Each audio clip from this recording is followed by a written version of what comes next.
नमस्कार प्रणाम। और हम अभी बानी वो भोजपुरी का नंबर 1 म्यूजिक डायरेक्टर हमारे प्यारे बड़े भैया शंकर सिंह भैया के स्टूडियो में, और जेकर पूरा कार्य संभालने वाले हमारे बड़े भैया अपू सिंह भैया जी की आजकल यहाँ के गाना भी गावत हैं। तो आप सब अपू म्यूजिक वर्ल्ड चैनल के आप सब सब्सक्राइब करें, अपू सिंह ऑफिशियल चैनल के आप सब सब्सक्राइब करम जा और ढेर सारा प्यार आशीर्वाद देम जा।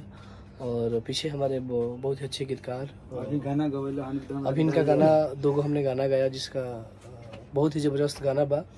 और भाई के नाम बा दीपक देहाती जी, टाइट बोला रे मदद। और काफी अच्छा गाना लिखे हैं और दोनों गाना जबरदस्त गाना बा।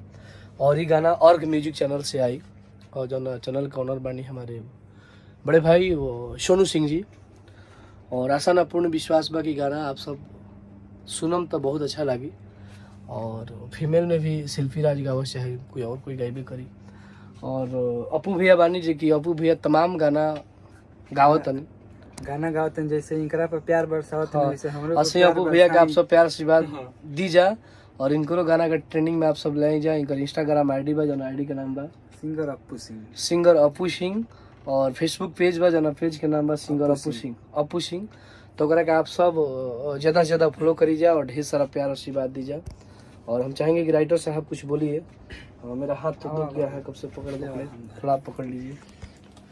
बोलिए का भैया के एक मतलब ऑफिशियल चैनल खुल रहा अपू सिंह ऑफिशियल, तेरे वो लोग जाई सर्च करी और ढेर सारा मैंने प्यार दी।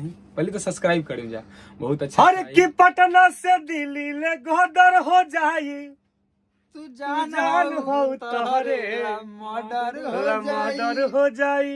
साथे साथे अरे की हेरो सब हरी के छुई जे मरी, उठा ले गाटा जे धरी। अरे की नाथो के नाथ भोले नाथ बानी रहुआ, तो डर काहे लागी जब साथ बानी रहुआ। अरे की चलल भोलेनाथ के चलाना बा, और ट्रेंडिंग में जात रोजे गाना बा।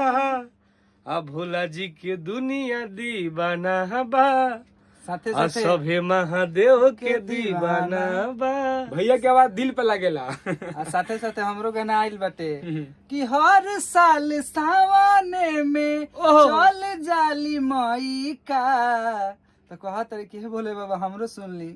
मंगले रही भोले बाबा सुनर तो से लइका, हमरा किस्मतिया में दे लहइका।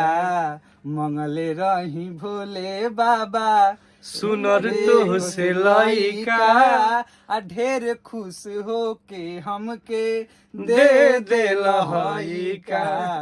आप सब ये वीडियो के देखम जा और ज्यादा से ज्यादा शेयर करम जा। और अपू भैया का आप सब प्यार आशीर्वाद दीजिए। Love you, bye by.